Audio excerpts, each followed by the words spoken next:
शिव शक्ति के जर्नी में आप सभी का स्वागत करती हूँ। मैं हूँ वर्षा और आप सभी को मेरा प्रणाम।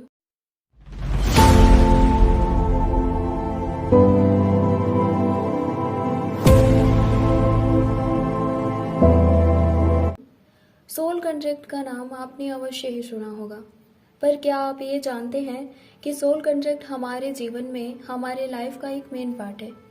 सोल कॉन्ट्रैक्ट के बिना इस संसार में किसी का भी जीवन संभव नहीं है। सोल कॉन्ट्रैक्ट को आत्म अनुबंध कहते हैं। आत्म अनुबंध का अर्थ समझिए पहले। आत्म अनुबंध का अर्थ है आत्मा का जोड़, बंधन, यानी एक आत्मा का दूसरे आत्मा से बंधन। इसे और सरल शब्दों में समझें तो सोल कॉन्ट्रैक्ट यानी कि एक सोल का जब दूसरे सोल को प्रॉमिस करती है कोई सोल या कोई कॉन्ट्रैक्ट होता है दोनों की आत्माओं के मध्य में, तो उसे ही सोल कॉन्ट्रैक्ट कहा जाता है। अब समझते हैं कि सोल कॉन्ट्रैक्ट में होता क्या है। एक आत्मा दूसरे आत्मा से क्या कॉन्ट्रैक्ट करती है। सोल कॉन्ट्रैक्ट जन्म से पहले किया जाता है, आप सबने भी किया है। सोल कॉन्ट्रैक्ट में एक सोल अपना परिवार, अपने माता पिता, भाई बहन, पति पत्नी, बच्चे, ये सब चुनते हैं, पर ये सब कर्मों के अनुसार ही होता है। जब भी कोई सोल किसी अदर सोल से कोई कॉन्ट्रैक्ट करता है तो वहाँ डिवाइन भी होते हैं। इसमें जन्म से पहले पिछले जन्म के कर्मों के आधार पर या जो व्यक्ति पिछले जन्म में होते हैं उन्हीं व्यक्ति को उस सोल को सामने बैठाया जाता है। एक सोल के सामने कई सोल को बैठाया जाता है। वहाँ डिवाइन की भी प्रेजेंस होती है और ये फ्रीडम दी जाती है कि इन सारी आत्माओं में से आप अपने लिए अपने माता पिता, अपने भाई बहन या पति पत्नी के रूप में किसी का भी चयन कर सकते हैं। जब एक सोल इसका चुनाव कर लेता है तब वो जिस भी सोल का चुनाव करता है उसी सोल से ये पूछा जाता है कि क्या ये सोल जिसने आपको अपने इस संबंध के लिए चयन किया है वो आपको स्वीकार है। जब वो सोल भी स्वीकार कर लेता है, एक्सेप्ट कर लेता है, तब उन दोनों सोल के मध्य ये प्रॉमिस कराया जाता है।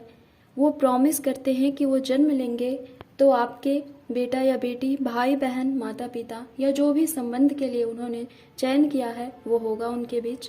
और अगर एक सोल चयन करता है और दूसरा मना कर दे तो फिर ये कॉन्ट्रैक्ट नहीं होता। उस सोल को फिर किसी दूसरे सोल को चुनना पड़ता है। और जब दो सोल आपस में प्रॉमिस करते हैं तो इसे ही सोल कॉन्ट्रैक्ट कहा जाता है। हम सबकी लाइफ में जैसे भी लोग हैं, अच्छा या बुरा, उन सब से हमारा वैसा ही कॉन्ट्रैक्ट है। कोई हमारा सोलमेट बनेगा या कार्मिक बनेगा, ये सब एक सोल कॉन्ट्रैक्ट का पार्ट है। जैसे सोलमेट कोई भी हो सकता है वैसे ही कार्मिक भी कोई हो सकता है। तो जो लोग भी ये कहते हैं कि भगवान ने हमें ऐसे माता पिता क्यों दिए, ऐसा पति क्यों दिया, ऐसी पत्नी क्यों दी, ऐसे बच्चे क्यों दिए, तो भगवान ने ये संबंध, ये लोग किसी को जबरदस्ती नहीं देते हैं, उनका स्वयं का चुनाव है, बट उनके पास्ट लाइफ के कर्मों के बेस पर है। सपोज दैट अगर कोई सोल अपने पास्ट लाइफ में किसी का हार्ट ब्रेक किया है, किसी के साथ विश्वासघात किया है, तो जन्म से पहले उन दोनों सोल की मीटिंग होती है डिवाइन की प्रेजेंस में और वो सोल कहते हैं आपने मेरे साथ पास्ट में ऐसा किया है तो मैं भी आपके नेक्स्ट लाइफ में ऐसा करूंगा या करूंगी।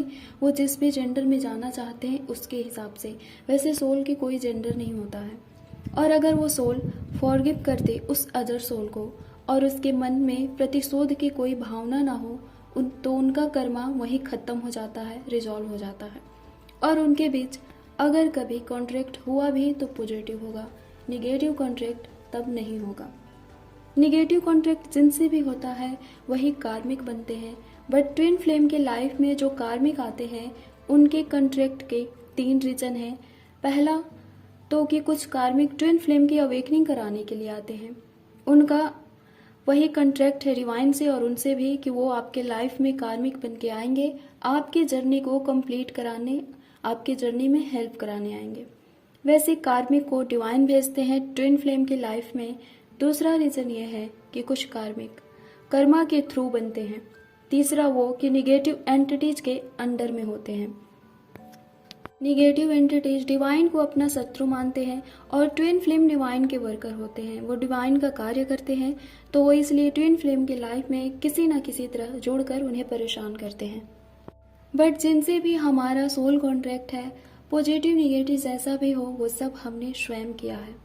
निगेटिव कॉन्ट्रैक्ट एक समस्या है क्योंकि निगेटिव कॉन्ट्रैक्ट वाले कार्मिक होते हैं, तो हर समस्या का कोई ना कोई समाधान होता है, सॉल्यूशन होता है। इस समस्या का समाधान एक ही है, सोल कॉन्ट्रैक्ट को ब्रेक करना, उसे रिलीज करना। कर्मा क्लेंजिंग से भी सोल कॉन्ट्रैक्ट खत्म होता है। नहीं तो सोल कॉन्ट्रैक्ट को रिलीज करने के लिए मेडिटेशन से कर सकते हैं। धन्यवाद। ओम नमः शिवाय। ओम शांति।